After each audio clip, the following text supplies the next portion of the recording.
there are creatures living in outer space.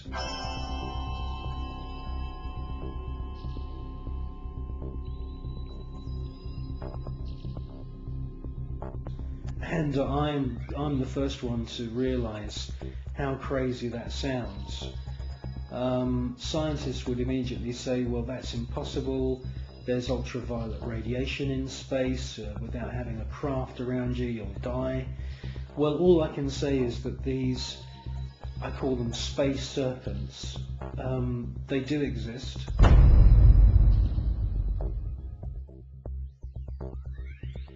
They've been filmed by Story Musgrave, who's a senior space shuttle commander. He's been with NASA for 30 years.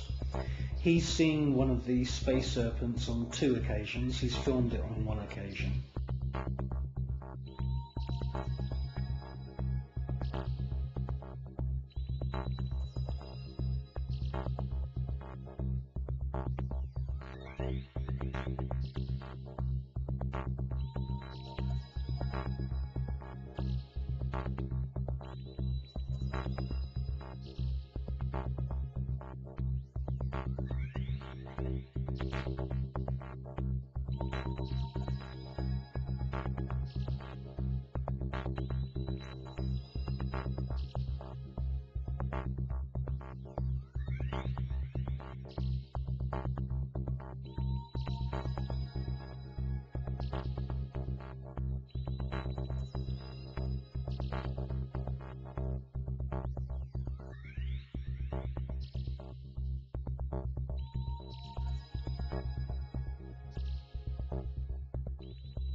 They've also been filmed from the ground, flying around in the upper atmosphere.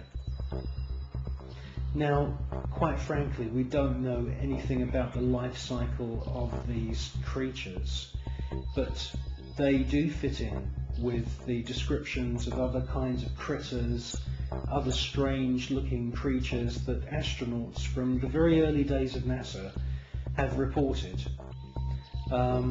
I suspect that they use some form of photosynthesis, and I suspect that they hydrate themselves by flying in the upper atmosphere of planets.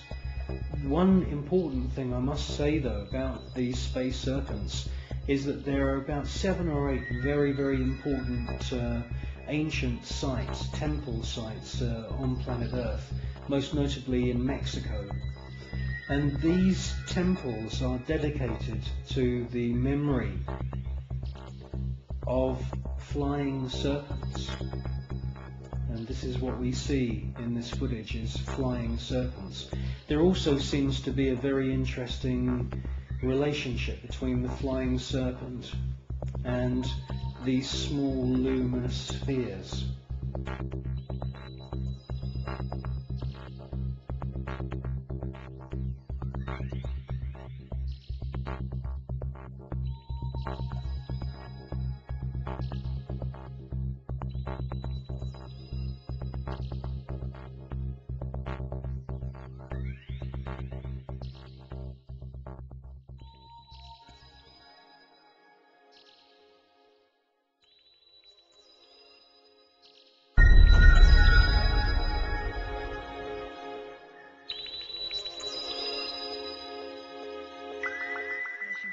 Houston, we are using the payload bay cameras right now to hopefully catch a glimpse of the Russian space station Mir as it performs an on-orbit burn.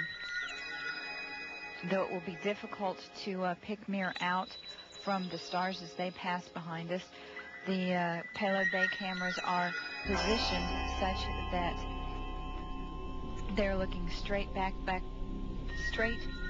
behind the orbiter, where the Mir is flying at about 850 nautical miles behind us.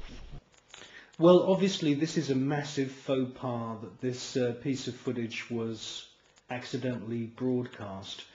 The person who's passed me this piece of footage is now dead.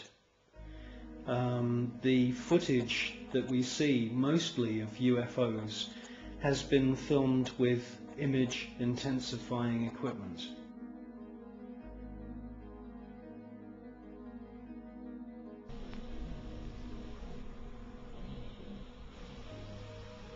No joy from here. Sorry. Hope it was a good one though for our friends. Thank you, sir. We could not see it here either. We'll wait 2 or 3 more minutes till sunrise, and then at that time give you a go for KU Stowe. We're at a mission lapse time of 7 days, 13 hours, and 17 minutes. This is Mission Control, Houston.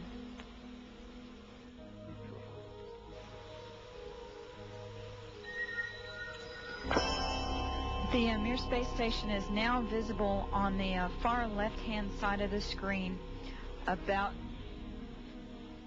an inch from the bottom of this particular picture.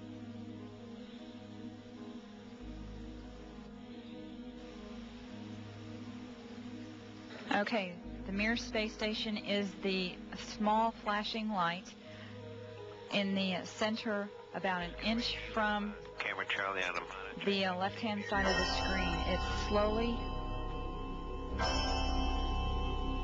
Tally ho on the camera. It is slowly moving closer to the left-hand side and is has a very light flashing to it. We think on the middle of the screen, way to the left-hand side.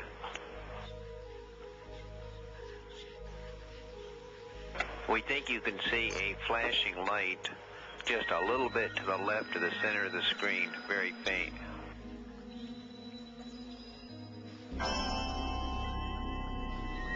Yeah, we do see something flashing visually, but we're not sure that might be...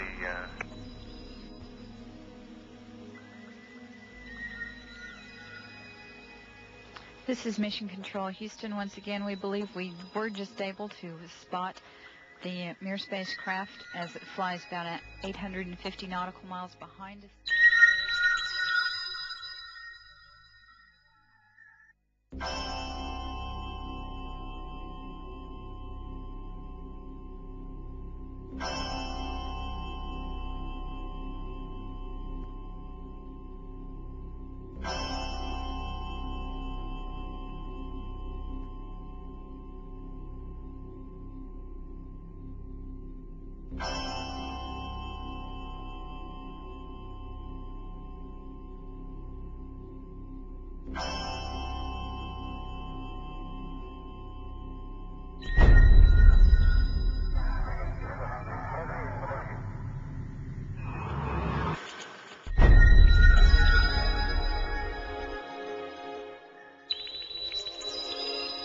Yes, STS-80 was a very, very strange space shuttle mission. What we see is a lot of activity. It can't all be put down to natural phenomena. James Oberg at NASA and all the other pundits at NASA would love you to believe that these are all ice crystals and space junk and debris. Quite frankly, if there was that amount of debris, that sheer number of shooting stars flying around in close proximity to the space shuttle and the Mir space station, it would be not safe to put craft up into space. A piece of rock just a few millimeters across, travelling in the opposite direction of the space shuttle, would rip through the entire structure of the space shuttle and cause a fatal accident.